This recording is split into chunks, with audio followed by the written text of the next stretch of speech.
diri kita atau hati kita dengan Al-Quran. Karena kalau boleh jujur, kita membaca Al-Quran seperti satu arah gitu ya. Atau dalam kalau WhatsApp kita dikirim pesan, kemudian kita hanya baca saja, tidak ada pembalasannya, tidak ada proses interaksi. Kalau kita lihat bagaimana Nabi SAW, para sahabat radhiyallahu anhum, para tabi'in, ketika mereka berinteraksi dengan Al-Quran, seakan-akan mereka berbincang dengan Allah Subhanahu Wa Taala. Bahkan dalam satu di YouTube itu, salah satu orang yang baru masuk Islam dari luar sih, dia berbicara bagaimana ketika pertama kali berinteraksi dengan Al-Quran, dia merasakan bagaimana seakan-akan Allah Subhanahu Wa Taala itu berbicara langsung kepada dirinya. Dan banyak kisah orang-orang yang ketika mendapatkan permasalahan dalam kehidupan, lalu kemudian kembali kepada Al-Quran, membaca secara random gitu, kemudian coba dibaca artinya, ada kesesuaian dengan apa yang sedang dirasakan. Ala kulli hal, buku ini membahas, tulisan Ibrahim As-Sakran, dan ini bestseller di Timur Tengah, membahas bagaimana menghidupkan kembali getaran-getaran hati ketika berinteraksi dengan Al-Quran. Jadi kalau dahulu ketika Nabi SAW masih hidup dan para sahabat radhiyallahu anhum, bagaimana Allah Subhanahu Wa Taala membimbing mereka dalam setiap permasalahan kehidupan yang mereka rasakan, mereka ada tempat bertanya. Dan ketika Nabi SAW tidak memiliki jawaban atas pertanyaan itu, biasanya turun wahyu. Makanya dalam Al-Quran ada beberapa kalimat yang yas'alunaka, mereka bertanya kepada engkau wahai Muhammad. Misalnya yas'alunaka 'anil mahid, mereka bertanya kepadamu tentang darah kotor yang keluar dari perempuan. Yas'alunaka 'anil yatama, mereka bertanya kepadamu wahai Muhammad tentang bagaimana pengurusan anak yatim. Yas'alunaka 'anil anfal, mereka bertanya tentang bagaimana harta rampasan perang. Kalimatnya begitu. Mereka bertanya kepada engkau wahai Muhammad, lalu kemudian turun wahyu. Yas'alunaka 'anil ruh, mereka bertanya tentang ruh. Kemudian redaksi kalimatnya, qul, katakan Muhammad begini-begini. Yas'alunaka 'anil ruh, qulir ruh min amri rabbi, katakan Muhammad, urusan ruh itu urusan Tuhanmu. Yas'alunaka 'anil yatama, katakan Muhammad, pengurusan anak yatim itu begini, pengurusan pembagian harta rampasan perang itu begini-begini. Tapi uniknya, ketika ada yang bertanya kepada Nabi SAW tentang Allah Subhanahu Wa Taala, kalimat redaksi dalam Al-Quran tidak qul, katakan Muhammad. Allah Subhanahu Wa Taala tidak mewakilkan dirinya untuk mengenalkan kepada hambanya. Misalkan tidak ada sekat antara hamba dengan Allah Subhanahu Wa Taala. Wa idza sa'alaka 'ibadi 'anni, ketika ada hamba bertanya tentang aku, kemudian kalimat berikutnya fa inni qarib, ya Allah Subhanahu Wa Taala yang langsung menjawabnya, fa inni qarib. Dan selama hampir 10 tahun di Madinah, bagaimana para sahabat itu merasakan bimbingan Allah Subhanahu Wa Taala. Keterikatan antara langit dengan bumi itu demikian kuat. Ada permasalahan sedikit langsung naik ke langit. Bahkan untuk hal yang sifatnya personal, kehidupan pribadi. Bagaimana seorang perempuan yang sudah tua kemudian oleh suaminya mengatakan engkau seperti punggung ibuku gitu. Artinya dia merasa istrinya itu seperti ibunya, tidak akan digauli lagi, tidak akan diperlakukan dengan baik lagi.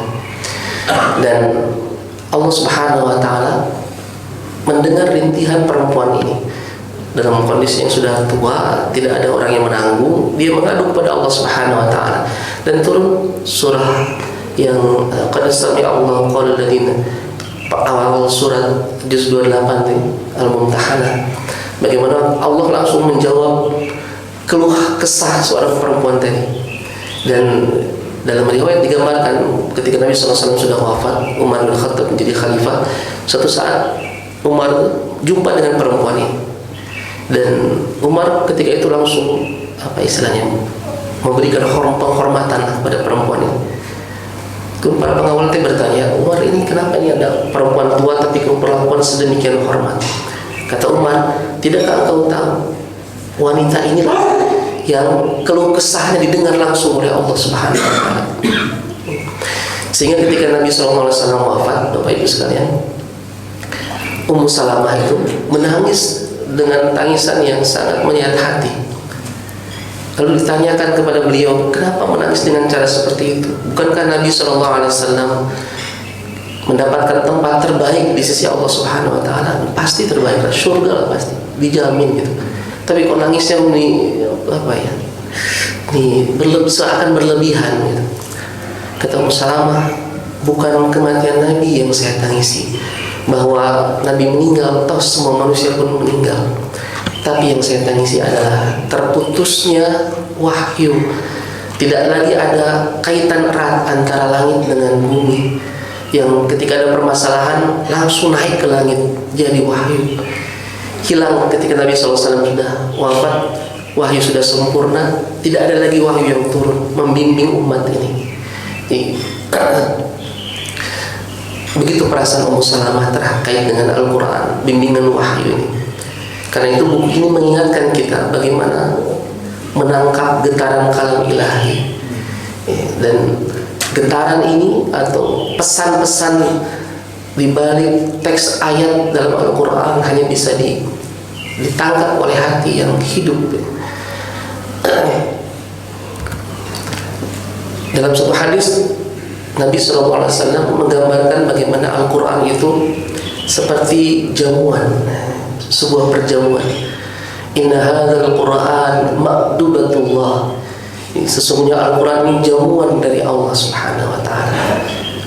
Bapak Ibu rahimakumullah, kalau kita diundang oleh orang yang misalnya memiliki kekuasaan, baik orangnya, kemudian dalam undangan itu ada disediakan jamuan yang sangat mewah gitu, makanan yang pilihan semuanya, maka setidaknya ketika kita hadir di undangan tersebut ada antusiasme, ada rasa antusias lah ketika kita menikmati jamuan tersebut. Digambarkan Al-Quran itu makdubatullah, jamuan dari Allah.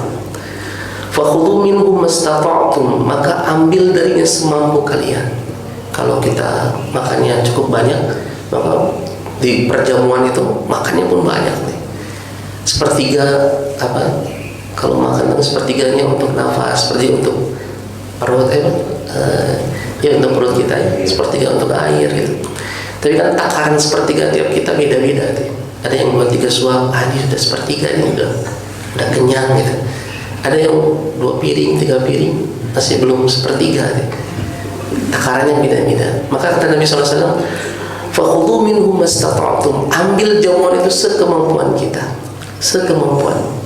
Maka ada yang baca Quran sehari dapat 1 lembar misalnya, ada yang dapat 1 juz, ada yang zaman Nabi SAW ada yang khatam setiap malam gitu, setiap malam. Abdullah bin Umar salah satunya yang menghatamkan Al-Quran setiap malam. Ketika diingatkan, jangan terlalu seperti itu, jangan terlalu apa ya, karena kita tidak pernah tahu pada usia-usia yang sudah uzur, kemampuan kita berkurang. Kata Nabi SAW, khatamkan Al-Quran 1 bulan sekali. Dan beliau mengatakan, saya masih mampu ya Rasul. Kalau itu 1 pekan sekali. Ya, para sahabat itu ada dari mulai hari Jumat ketemu Jumat lagi khatam satu Quran. Saya masih mampu gitu. Kata Nabi 3 hari dan tidak lebih dari itu. Meskipun beliau mengatakan saya masih mampu, tapi ketika usia sudah uzur, beliau baru mengatakan andai saya mengambil rukhsah, keringanan dari Nabi SAW. Ada Utsman bin Affan pernah sholat witir 1 rakaat. Dalam 1 rakaat beliau khatamkan Al-Quran dari Al-Baqarah sampai An-Nas, 1 rakaat witir. Ada Imam Abu Hanifah ya, dari mulai pada Isya beliau sholat 2 rakaat, 1 rakaat baca sampai Al-Kahfi 15 juz. Rakaat kedua beliau khatamkan. Ya, kok bisa? Meskipun dalam riwayat tidak dikatakan setiap malam ya, tapi kok bisa? Gitu. Dan salah satunya adalah interaksi kita dengan Allah. Seakan-akan nih, kalau ini istilahnya jamuan nih. Siapa yang nggak senang dengan jamuan itu? Apalagi makanan favoritnya gitu. Dinikmati semua ini. Gitu. Nah, Bapak Ibu rahimahullah, kata Nabi fa inni la a'lamu syai'an asfara min khairin min baitin laisa fihi min kitabillahi syai'un. Dan sungguh aku tidak mengetahui sesuatu yang lebih kosong dari kebaikan selain rumah yang di dalamnya tidak ada bacaan Al-Quran. Dari rumah yang di dalamnya tidak ada bacaan Al-Quran, itu kata Nabi SAW seakan-akan tidak memiliki kebaikan di dalam rumah tersebut. Dalam riwayat yang lain seperti kuburan gitu. Kalau tidak dipakai dengan salat gitu. Seperti kuburan, sepi, senyap. Tepi apa istilahnya? Tepi kabetahan gitu. Kemudian wa innal qalb, dan sesungguhnya hati alladzi laisa fihi min kitabillahi syai'un kharbun ka kharabil baitil ladzi la sakina. Hati yang di dalamnya tidak ada bacaan Al-Quran adalah hancur seperti hancurnya rumah yang tak berpenghuni. Kalau rumah bagus nggak ditinggalin Pak, biasanya mudah atau cepat rusak kayak. Kemarin viral di yang seorang perempuan ibu-ibu dengan anaknya 12 tahun rumahnya megah tapi memang nggak terawat ya, tidak terawat. Ini kalau rumah nggak berpenghuni itu cepat sekali rusaknya.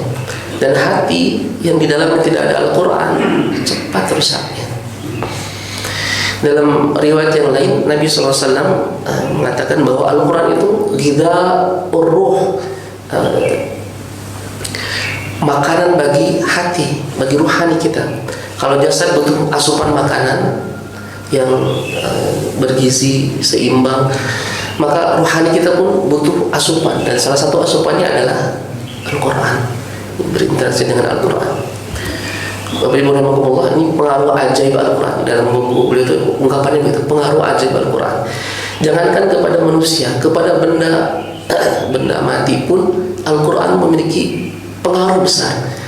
Dalam akhir surat Al-Hasyr, Allah Subhanahu wa taala menggambarkan, "Law anzalna hadzal Qur'an", kalaulah Al-Quran diturunkan, hadzal Qur'an ala jabal, kalaulah Al-Quran diturunkan kepada satu gunung, la ra'aitahu khashi'an mutasaddian min khasyatillah, maka engkau akan melihat bahwa gunung-gunung itu bakal hancur lebur karena merasa takut kepada Allah, tidak sanggup menerima amanah Al-Quran ini. Gunung yang besar, kokoh itu, kata Allah, kalau Quran diturunkan kepada gunung itu, dia akan hancur lebur. Itulah kenapa kita mendapati banyak beberapa riwayat yang menggambarkan interaksi dengan makhluk yang menurut kita makhluk benda mati gitu. Ya, ada keterikatan. Contohnya misalnya batang kurma yang biasa dipakai Nabi untuk berbicara, khutbah di hadapan, memberikan nasihat kepada para sahabat yang usai salat. Ada batang kurma kan dulu belum ada mimbar seperti ini ya, batang kurma. Suatu saat para sahabat kemudian berinisiatif untuk mengganti batang kurma itu dengan yang lebih layak, lebih bagus. Dan Nabi SAW ketika sudah jadi mimbar itu, beliau berpindah, tidak lagi di batang kurma, beliau pindah ke mimbar. Dan dalam hadis digambarkan bagaimana para sahabat ketika itu mereka mendengar suara tangisan anak kecil, dan Nabi SAW mendekat batang kurma itu seperti seorang ayah menenangkan anaknya yang sedang gelisah. Jadi suara tangisan batang kurma. Ya. Kebayang kalau kejadian sekarang begitu, pasti kemana-mana gitu ya tafsirannya itu. Mimbar Masjid Taman Mutiara diganti, tiba-tiba ada suara menangis ya, perempuan lagi, tafsirnya kemana-mana. Ketika perang Uhud, Nabi SAW mengatakan, "Hadza jabal", ini adalah gunung, yuhibbuna wa nuhibbu, gunung ini mencintai kita dan kita pun mencintainya. Pecinta alamnya kita ini kan jarang kita kemudian mengungkapkan saya mencintai gunung gitu dalam status WhatsApp atau Facebook di media sosial kita. Nabi SAW menggambarkan gunung ini mencintai kita dan kita pun mencintainya. Jadi sebuah kedekatan yang luar biasa. Dan Bapak Ibu rahimakumullah, sahabat pernah ada satu benteng yang sulit untuk ditaklukkan karena sangat kuat kokoh sekali penjagaannya. Salah satu celahnya itu adalah melewati sebuah lembah, dan lembah itu terkenal angker, maksudnya banyak binatang berbisa, binatang buas di sana. Jarang orang bisa lewat ke lembah tersebut dan kembali dengan selamat. Maka kemudian diutuslah 2 orang untuk kemudian membuka celah dari benteng tersebut. Apa yang dilakukan oleh 2 orang ini? Mereka berjalan menuju lembah tersebut. Mereka kemudian salat 2 rakaat. Setelah itu mereka ngomong kepada lembah itu, ya wahai penghuni lembah, saya adalah utusan Amirul Mukminin, ditugaskan untuk menaklukkan benteng tersebut. Maka apapun yang akan kami temui di perjalanan menuju lembah ini, yang menghalangi kami dari perjalanan menuju benteng tersebut, wallahi akan kami bunuh itu. Usai begitu, apa yang terjadi? Seluruh binatang buas, binatang berbisa itu keluar dari lembah itu. Ini bagian dari subhanallah, maksudnya interaksi kita dengan orang lainnya. Di kalangan jin, bagaimana Al-Quran memiliki pengaruh yang sangat kuat. Dalam surat Jin ayat pertama itu, Qul uhiya ilayya annahu istama'a nafarun minal jinni. Kemudian kalimat jin itu mereka mengatakan inna sami'na Qur'anan ajaba. Sungguh kami mendengar Al-Quran yang menakjubkan. Menakjubkan. Bapak Ibu rahimakumullah, pas ketika kita baca Al-Quran, jin itu ketika dengar Al-Quran mereka mengatakan ini menakjubkan gitu. Sementara kita yang sering dengar murotal, dengar Al-Quran, segala macam jarang kita ketika dengar Al-Quran, ini bacaan yang menakjubkan, sesuatu yang menakjubkan. Karena bisa jadi karena kita nggak begitu kenal, nggak begitu tahu betul apa sisi menakjubkannya dari Quran. Jin-jin pun terpengaruh, apalagi orang-orang mukmin. Di sebuah sosial eksperimen tuh, orang-orang sedang berlalu lalang gitu, kemudian di stop, kemudian minta kerelaannya untuk mendengarkan murotal, dan setelah itu diminta untuk istilahnya testimoni apa yang dirasakan. Ada yang mengatakan ini suara seperti apa ya, seakan-akan menghantarkan kepada alam yang lain. Ada yang tiba-tiba menangis saja gitu mendengarkan itu. Ketika murotalnya Syekh As-Sudais kalau tidak salah. Jadi pengaruhnya luar biasa. Profesor Jeffrey Lang, seorang ahli matematika, beliau sejak awal itu sangat rasional. Usia 18 tahun beliau memutuskan menjadi ateis karena dogma Katolik tidak masuk di logika beliau. Sangat rasional, ahli matematika. Nah, alhamdulillah, tapi ketika proses bagaimana beliau masuk Islam, ya proses pergulatan yang cukup panjang.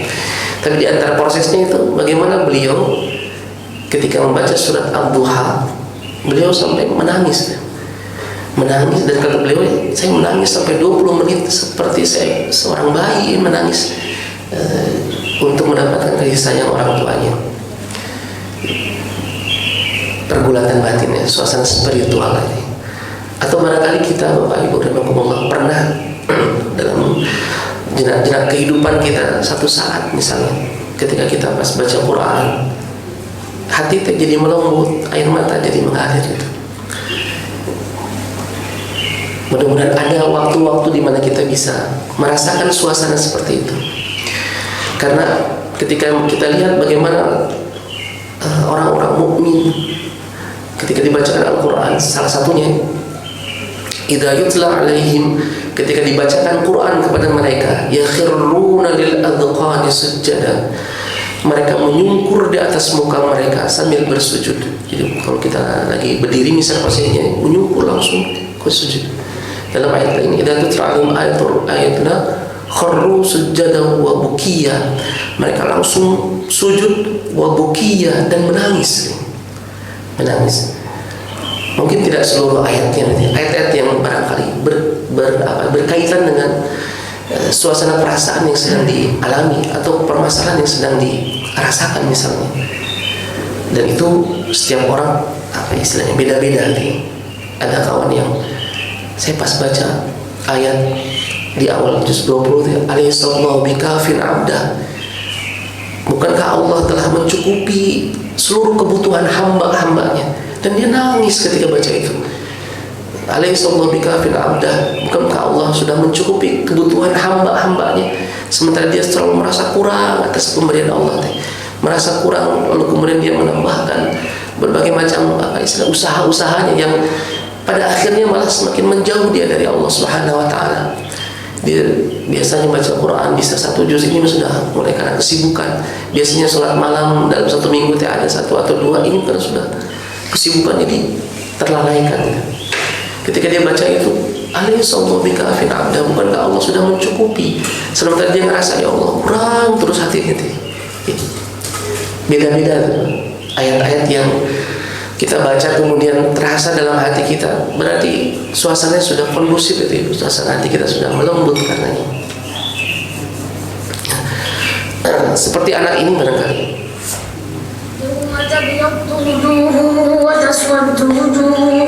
فأما الذين اسودت وجوههم أكفرتم بعد إيمانكم فذوقوا العذاب بما كنتم تكفرون وأما الذين ابيضت وجوههم ففي رحمة الله هم فيها خالدون تلك آيات الله نتلوها عليك بالحق وإنك لمن المرسلين. Apa yang dirasakan anak ini ketika baca ayat-ayat tersebut? Surat Al-Imran, surat Al-Imran. حملوا التوراة ثم لم يحملوها مثل الذين حملوا التوراة ثم لم يحملوها كمثل الحمار يحمل أسفارا بئس مثل القوم الذين كذبوا بآيات الله والله لا يهدي القوم الظالمين. قل يا أيها الذين هادوا إن زعمتم أنكم أولياء لله من دون الناس فتمنوا الموت إن كنتم صادقين ولا يتمنونه أبدا بما قدمت أيديهم والله عليم بالظالمين. Nah, di ayat berikutnya ini kemudian dia menangis. الموت الذي تفرون منه فإنه ملاقيكم ثم تردون إلى عالم الغيب والشهادة. Ente belum balik anaknya teh, masih anak kecil, tapi tiba-tiba ingin menangis saja. Apa yang dirasakan oleh anak-anak ini teh? تسأل الله عليه ثم تردون إلى عالم. Coba dibetulkan karena khawatir lupa ya bacaannya. بارك الله فيك.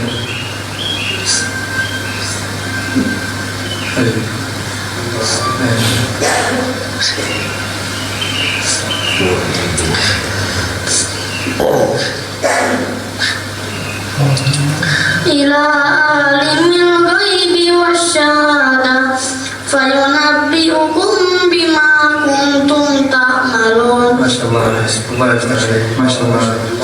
ما شاء الله عليك. بارك الله. Tapi barangkali proporsional ini dalam beberapa riwayat Nabi SAW menangis ketika membaca itu di sholat-sholat sunnah. Sholat-sholat sunnah beliau menangis. Jarang di sholat-sholat yang apa istilahnya sholat wajib ya, di hadapan banyak jamaah kemudian menangis. Dan ada keutamaan untuk menyembunyikan tangisan, tidak show off gitu ya, nangis, tidak begitu. Bapak Ibu rahimakumullah, kediaman orang-orang Asy'ari, kekhasan orang-orang Asy'ari di mana mereka menghidupkan rumah mereka dengan bacaan Al-Quran. Ini Nabi yang menjadi saksi. Sungguh aku mengetahui, kata Nabi, rumah-rumah orang Asy'ari di malam hari lewat suara lantunan bacaan Al-Quran mereka. Hidup rumahnya tuh ketika malam tuh persis seperti dulu pas waktu saya kecil mesti belajar ngaji itu dalam hariban itu masih mungkin hiburan belum begitu banyak yang media itu. Jadi orang tua tuh mengajarkan anak-anaknya tuh kalau tidak pada subuh, pada mahriban belajar ngaji. Ada yang belajar dulu metode Al-Baghdadi, alif jabar A, alif jabar I, alif PS, A, I, U yang gitu tuh. Yang sekarang sudah banyak metode-metodenya tuh. Kemudian dalam ayat yang lain Nabi SAW bilang kepada Abu Musa al-Asy'ari, di antara para sahabat yang baca Al-Quran yang bagus. Kata Nabi, seandainya engkau melihatku saat aku mendengarkan bacaan Al-Quran tadi malam. Jadi bagaimana Nabi begitu terpengaruh dengan bacaan dari Musa al-Asy'ari. Dalam ayat yang lain kata Nabi SAW, pernah beliau ketika Abu Musa al-Asy'ari ada, kata beliau, wahai Musa, bacakan untuk Al-Quran. Kata Abu Musa, bagaimana ya Rasulullah, aku membaca Al-Quran kepadamu sementara Al-Quran sendiri turun kepadamu. Kata Nabi, aku ingin mendengar dari orang lain, suara orang lain. Maka Abu Musa membaca sampai pada surat An-Nisa, saya lupa ayatnya ayat berapa, tapi menggambarkan bagaimana jika umat-umat terdahulu itu dihadirkan untuk kemudian dihitung tentang bagaimana amal-amal mereka, dihisab amal-amal mereka. Wajibna bika ala haula'i syahida, dan kami datangkan engkau wahai Muhammad sebagai saksi atas mereka. Kata Nabi, cukup wahai Musa. Dan Abu Musa melihat Nabi menangis. Masih orang Al-Asy'ari, Syuraih Al-Hadrami namanya. Beliau mengatakan tidak menjadikan Al-Quran sebagai bantal. Maksudnya bukan bantal beneran tempat kita gitu, tapi dalam penjelasannya maksudnya sangat dianjurkan sebelum kita menutup mata untuk kemudian menjadikan Al-Quran sebagai bacaan terakhir kita. Siapa? Irwan Praitno tuh yang mantan gubernur Sumbar, dalam satu acara pernah cerita. Jadi orang tuanya membiasakan beliau untuk sebelum tidur tuh baca Al-Quran. Baca Quran ketika dewasa menjadi sebuah kebiasaan.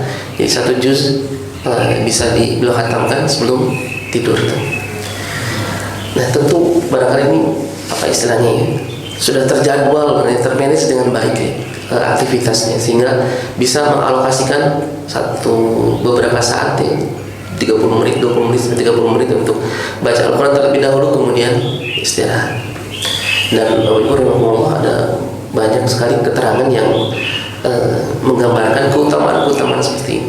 Ada yang mengkhususkan itu maksudnya membaca surah-surah tertentu yang diharapkan dengan itu bisa kita dapatkan faidah atau manfaat kebaikannya. Sebagai yang disebutkan ada istilah sab'ul munjiyat, 7 surah yang istilahnya apa ya, yang bisa memberikan apa istilah pertolongan lah di berbagai macam kesulitan dalam kehidupan. Nah, di tradisi Nahdiyin ini beberapa barangkali menjaganya. 7 surat itu yang 3-nya triple qul ya, qul huwallahu ahad, qul a'udzu birabbil falaq, qul a'udzu birabbin nas. 3 itu. Kemudian surah Yasin, Al-Waqi'ah, Al-Mulk, Ad-Dukhan ya. Al-Yasin, Ad-Dukhan, Waqi'ah, Al-Mulk, kemudian tambah 3 surat itu. Dianjurkan di waktu malam sebelum tidur. Itu bagian dari wirid kita, wirid rutinan lah itu yang kita jaga. Usaid bin Khudair beda lagi pengalamannya. Ketika beliau baca malam hari beliau baca surat Al-Baqarah, Lalu kemudian beliau ketika melihat ke atas ada seperti apa istilahnya, bola lampu besar. Ketika beliau sedang baca Quran, kemudian besok beliau menghentikan bacaan itu karena kaget. Pada subuh beliau cerita kepada Nabi SAW, kata Nabi, itu adalah para malaikat Allah yang turun mendengarkan bacaan Al-Quranmu. Andai kau tidak berhenti membacanya, maka malaikat itu akan nampak di pagi hari. Jadi didengar para malaikat itu menyimak bacaan Al-Quran. Apalagi kalau khataman. Dulu ada yang menganjurkan kalau kita susah khataman secara sendirian, ya udah khatamannya bareng-bareng gitu. Di satu waktu 30 orang bagi-bagi aja. Baca satu juz 1, juz 2, bagi-bagi sampai juz 30. Lalu setelah itu khataman berjamaah. Karena keutamaan yang luar biasa. Bapak Ibu rahimahumullah, untuk hati yang membantu. Dalam Al-Quran digambarkan thumma qasat qulubukum min ba'di dzalik fahiya kal hijarah aw ashaddu qaswah. Hati yang sudah keras membatu, bahkan lebih keras dibanding batu. Padahal di antara batu-batu keras itu bisa mengalir air daripada itu di sela-sela batu yang keras itu. Tidak lain karena penyakit-penyakit hati yang bersemayam di dalamnya. Maka dalam surah Yunus digambarkan, ya ayyuhan nas qad ja'atkum mau'izatun min rabbikum, sungguh telah datang kepadamu pelajaran dari Tuhanmu, wa syifaa'un lima fis sudur, dan penyembuh bagi penyakit-penyakit yang berada di dalam dada, wa huda wa rahmatul lil mu'minin, dan rahmat dan petunjuk bagi orang-orang yang beriman. Syifaa'un lima fis sudur, penyembuh penyakit-penyakit dalam dada, kegelisahan, kekhawatiran, rasa takut, kebingungan, ketiada arah dalam menjalani hidup. Hal-hal yang istilahnya penyakit-penyakit dalam dada. Ada juga yang kemudian menafsirkan seluruh penyakit juga bisa disembuhkan dengan Al-Quran. Ada tapi ini bagian dari, ini masih sangat khilafiyah gitu. Bagian dari ruqyah gitu. Ibu rahimahumullah, hati yang keras membatu bisa melunak dengan Al-Quran. Dan Ahlul Quran menggunakan waktu-waktu yang memang sudah Allah desain sedemikian rupa. Pada waktu tersebut hati-hati manusia itu melunak pada waktu malam. Inna nasyi'atal laili ya asyaddu. Jadi bacaan di waktu malam itu lebih berkesan, lebih kuat efeknya dibanding waktu siang di mana kita disibukkan dengan berbagai macam hal. Ketika hati sudah melunak, suasana sepi, lalu kemudian kita baca Al-Quran, berbeda kesannya dengan ketika di siang hari.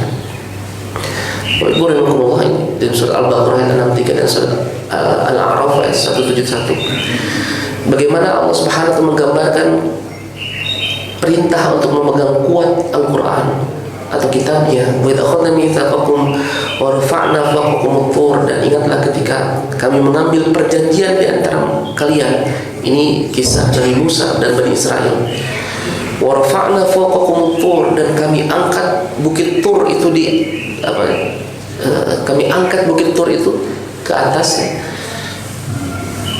Ini ke atas kalian. Ini Allah berjanji kepada umat Nabi Musa dengan cara bukit Tur itu diangkat di hadapan mereka. Lalu kata Allah, khudhu ma atainakum biquwwah, peganglah kitab itu biquwwah, dengan segenap kekuatan yang kau miliki. Kalimatnya sama dalam surat Al-A'raf nih, khudhu ma atainakum biquwwah wa idh nataqna al-jabala fawqahum, dan ketika kami angkat gunung itu di atas mereka, ka'annahu dhullah, seperti naungan awan yang sangat besar, wa dhannu annahu waqi'un bihim, dan mereka mengetahui bahwa naungan itu atau gunung itu akan turun menimpa mereka. Mereka diajak berjanji gitu, saking sakralnya. Lalu kalimatnya sama, khudhu ma atainakum biquwwah, pegang Al-Quran ini, pegang kitab ini dengan segenap kekuatan. Kalimatnya sama. Kalau perintah kepada Nabi Yahya, ya khudhil kitaba biquwwah, pegang kitab ini dengan kekuatan. Tong sampai lepas Al-Quran dalam kehidupan kita, sekuat kemampuan dijaga. Jangan sampai keluhan Nabi SAW dalam surat Al-Furqan, beliau mengatakan, wa qala Nabi, ya Rabbi, inna qaumi ittakhadhu hadzal Qur'ana mahjura. Sungguh di antara kaumku ada yang mengambil Al-Quran ini menjadi sesuatu yang ditinggalkan. Qurannya cetakannya leks, tapi berdebu karena jarang dibuka misalnya. Qurannya jarang dibuka, kata Nabi SAW, ada di antara umatku ya Allah menjadikan Al-Quran karena mahjura, sesuatu yang ditinggalkan. Lalu bagaimana interaksi dengan Al-Quran? Tidak ada jalan lain kecuali al-buka wal khusyuk inda tilawah. Ada rasa kekhusyuan ketika membaca Al-Quran. Ada perasaan yang berbeda ketika kita membaca kitab yang lainnya. Karena kekhususannya, ini firman Allah Subhanahu wa taala. Al-buka wal khusyuk inda tilawah, menangis dan khusyuk. Khusyuk itu kata Ibnu Rajab, khusyuk itu hudurul qalb, hadir hatinya, wasukun, dan tenang jiwanya. Hudurul qalb wasukun, tenang jiwanya. Lalu kemudian wa khudu'un, merendahkan diri serendah-rendahnya di hadapan Allah Subhanahu wa taala, ma'a imtiyazil ma'ani, sambil kita mencoba menggali apa makna di balik yang kita baca itu. Jadi hatinya hadir, jiwanya tenang, perasaannya merendah di hadapan Allah Subhanahu wa taala. Lalu kemudian mencoba mengambil makna dari yang kita baca. Dan seorang ulama mengatakan, dekati Al-Quran dengan penuh kerendah hatian, kerendah dirian di hadapan Allah Subhanahu wa taala, supaya kita mendapatkan inspirasi atau pencerahan dari Allah Subhanahu wa taala. Karena seperti dalam surat Ar-Rahman, Allamal Quran, dialah Allah yang mengajarkan Al-Quran. Sebelum Allah cerita bahwa Allah yang mengajarkan Quran, kalimat pertamanya Ar-Rahman, dialah Allah yang maha pengasih dan penyayang. Jadi diawali dengan penggambaran betapa Allah sangat mencintai hamba-hambanya. Wa 'allamal Qur'an, dan Allah ajarkan Al-Quran itu kepada hamba-hambanya. Jadi mendekati Al-Quran tidak dengan saya punya kemampuan background keislaman yang cukup, bahasa Arab yang kuat, lalu kemudian kita mendekatinya dengan cara yang biasa. Tidak. Karena ketika di awal kita baca pun, di akhir ketika di awal surat Al-Baqarah dan An-Nas, itu kita dihadapkan dengan kita berbaca Alif Lam Mim, bagian dari surat Al-Muqatta'ah yang wallahu a'lam arti yang sebenarnya. Ada yang menafsirkan alifnya Allah, lamnya gitu, ada yang menafsirkan begitu, tapi tidak menjadi kesepakatan para ulama. Lebih banyak yang menyerahkan artinya kepada Allah Subhanahu wa taala. Artinya kita, ya Allah, saya tidak tahu ini, berikan kepada saya pemahaman yang baik terhadap hal yang tidak kita ketahui. Al-khusyuk inda tilawah. Dalam hadis Nabi SAW mengatakan, Al-Quran itu diturunkan dengan kesedihan. Inna nazzalal Quran bihuznin. Apabila kamu membacanya maka menangislah. Fa illam tabku fatabaki. Kalau nggak bisa nangis, ya usahakan dengan paksa sekali-kali bisa menangis gitu. Tapi lagi-lagi ini bukan di khalayak ramai. Kemudian karena saya pernah ikutan salah satu pelatihan. Lalu kemudian si instrukturnya tuh mungkin terbawa perasaannya. Jadi bagaimana supaya kita bisa menangis ketika sedang sholat. Jadi pas setelah dari pagi acaranya, kemudian pas masuk waktu zuhur, beliau jadi imam, dan karena dia menangis barangkali, jadi suaranya tidak jelas. Kita yang di makmum tuh kaget karena nggak terbiasa dengar orang sholat keras, nangisnya keras gitu. Jadi pas takbir Allahu Akbar gitu ya. Jadi malah nggak fokus bacanya jadi terganggu gitu baca dengan itu. Beda dengan misalnya kalau bentar lagi Ramadan ya, itikafan gitu, 10 hari terakhir ada yang macam-macam, yang baca Quran dalam sholat malamnya tuh, ada yang khatam sampai 10 hari, ada yang macam-macam. Itu suasananya berbeda. Jadi sekali-kali barangkali Bapak Ibu rahimahullah kita mencoba menyendiri dengan Al-Quran, membuka hati kita, merendahkan diri kita di hadapan Allah Subhanahu wa taala, seakan-akan kita sedang talaki di hadapan Allah Subhanahu wa taala, baca Al-Quran di hadapan Allah.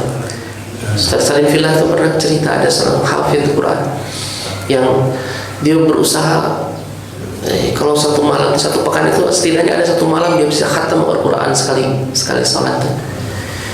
Kalau kata gurunya, ketika ditanya bagaimana baca Al-Quran, Masya Allah bisa satu malam satu khatam gitu.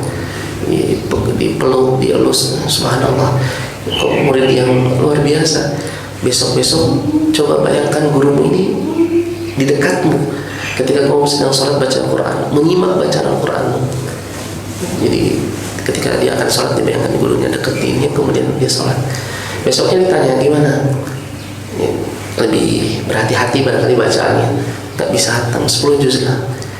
Kemudian kata beliau, sekarang coba bayangkan para sahabat Nabi SAW hadir menyimak bacaan Al-Quranmu, lebih sedikit lagi dia bisa membacanya. Besoknya bayangkan Nabi SAW, ya Allah turunkan Al-Quran kepadanya, menyimak bacaan Al-Quranmu, hanya berapa ayat dia bisa baca karena sangat hati-hati dan khawatir salah. Besoknya lagi dibilang, maka sekarang bayangkan Allah Subhanahu wa taala yang menurunkan Al-Quran, menyimak langsung bacaanmu. Besoknya nggak datang, 2 hari nggak datang, sakit. Kemudian dijenguk, kata gurunya, kenapa? Apa yang kau rasakan? Kata beliau, saya gemetar tubuh saya. Baru bacaan Fatihah saya, seakan-akan bacaan itu menyerang saya. Ketika baca iyyaka na'budu wa iyyaka nasta'in, hanya kepada Engkau ya Allah kami menyembah, beribadah, dan hanya kepada Engkau kami memohon pertolongan. Suara kecil di hati saya kemudian berontak, kamu nggak gitu.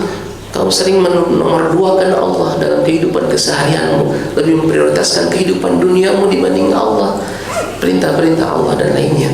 Suara kecil itu berontak dan terus kemudian mengganggu dirinya, tercekat lidahnya. Lalu dia kemudian mengulang lagi sambil menangis, dan kemudian jatuh sakit. Sampai sebegitunya begitu suasana perasaan yang dialami oleh mereka. Sebagaimana tadi anak kecil tadi, kita nggak paham nih, kok bisa mereka dia menangis ketika baca Al-Quran. Tidak semestinya harus dipahami dengan logika barangkali, dan mudah-mudahan kita pun mendapatkan momen-momen seperti itu ketika hati melembut, lalu kemudian kita baca Al-Quran. Tafa'ul ala ma'anil ayat, berinteraksi dengan kandungan Al-Quran. Kisah Rufai bin Mihran, salah seorang tabi'in yang luar biasa, beliau interaksi dengan Al-Qurannya, salah seorang imam di sana. Kemudian ketika beliau memiliki penyakit akalah, penyakit yang menyerang tulang di lututnya, yang menurut tabib tidak ada jalan kecuali untuk mengamputasi itu, dan ditawarkan untuk mengkonsumsi obat bius supaya dia bisa tertidur dan tidak merasakan sakit. Tapi kata Rufai bin Mihran, kalau saya tidak sadar, tidak lagi mengingat Allah, dan itu kerugian besar bagi saya. Kata tabib ini, gimana lagi, nggak ada cara lain. Kalau begitu datangkan kepada saya seorang qari yang dia bacaannya bagus, menghayati apa yang dibacanya. Lalu lihatlah perubahan di wajah saya. Kalau sudah ada perubahan, maka silakan lakukan apa yang kau inginkan, melakukan proses operasi pemotongan itu. Maka didatangkan seorang qari yang bagus bacaannya, juga menghayati apa yang dibacanya. Baca sampai di juz 29 surah Al-Haqqah, cerita tentang hari kiamat. Digambarkan dalam surah itu orang-orang yang mendapatkan catatan kitab. Wa amma man utiya kitabahu bi yamini, orang yang mendapatkan catatan kitab di tangan kanannya, mereka mengatakan, ha umqra'u kitabiyah, ini kitabku, silakan kalian baca. Merasa bergembira dengan apa yang Allah Subhanahu wa taala berikan balasan kepada mereka. Belum berubah wajahnya. Ketika pada ayat berikutnya yang sebaliknya, wa amma man utiya kitabahu bishimali fa yaqulu ya laitani lam uta kitabiyah wa lam adri ma hisabiyah, dan seterusnya. Ketika orang-orang yang mendapatkan catatan kitab dari tangan kiri, mereka mengatakan, duhai, kenapa kitab ini diberikan dari tangan kiri saya? Sia-sia apa yang sudah saya lakukan. Seluruhnya bercerita, dan ketika membaca, qari itu membaca itu, perubahan drastis pada wajah Rufai bin Mihran. Wajahnya seakan-akan merasakan ketakutan yang sangat. Dan saat itulah kemudian tabib mulai mengoperasi, dan ajaibnya dari mulai dioperasi itu sampai dari awal sampai akhir tidak keluar sedikit pun keluhan dari mulut Imam Rufai bin Mihran. Jadi ketika usai itu beliau mengatakan, saya teralihkan dengan bacaan Al-Quran tadi, saya akan merasakan dia tuh orang yang mendapatkan catatan kitab dari tangan kirinya, sehingga menggambarkan bagaimana kedahsyatan neraka dengan seluruh siksaannya dan kekhawatiran yang sangat, yang pada akhirnya mengalihkan dari rasa sakit operasi itu. Karena itu dilanjutkan perjalanan kita bersama Al-Quran, membaca, mentadabburinya. Afala yatadabbaruna al-Quran am ala qulubin aqfaluha. Mentadabburi supaya lebih personal hubungan kita dengan Al-Quran. Kita dapat kejadian kurang mengenakan, misalnya kena musibah misalnya, sudah kita rancang, sudah kita dilakukan perhitungan secermat mungkin, tiba-tiba di luar yang kita harapkan, awal inginnya mendapatkan keberuntungan malah sebaliknya.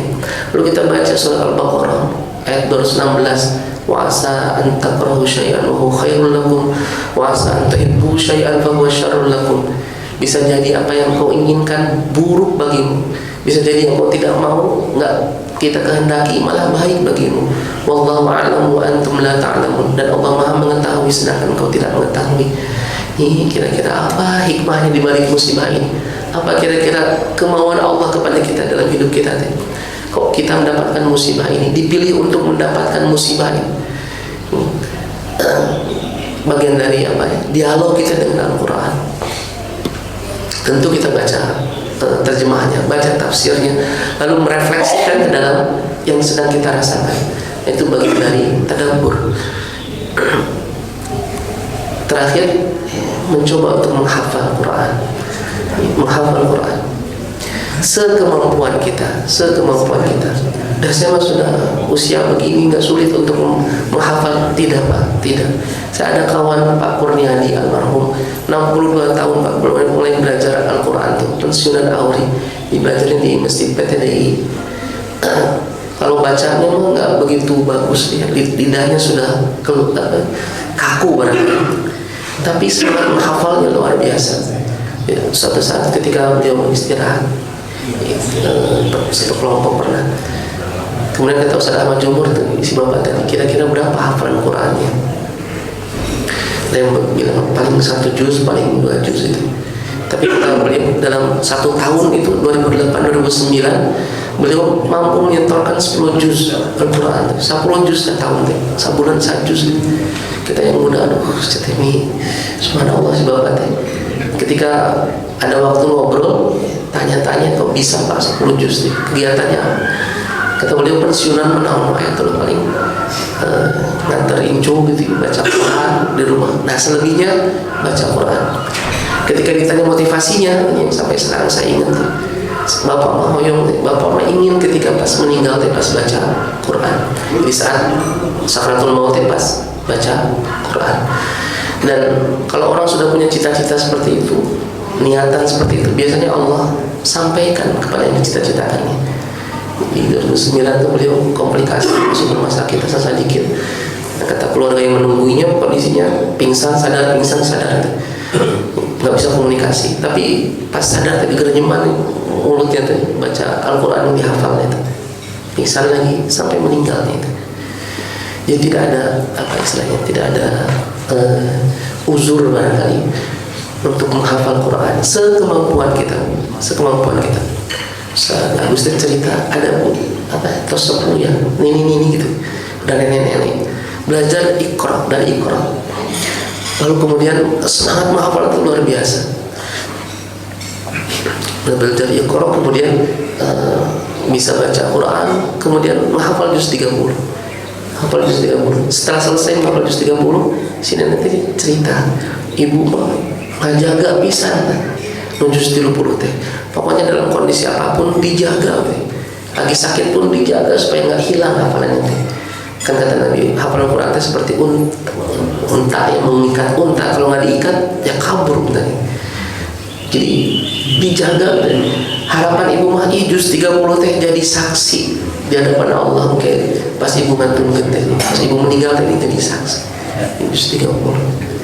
Jadi sekemampuan kita, sekemampuan kita.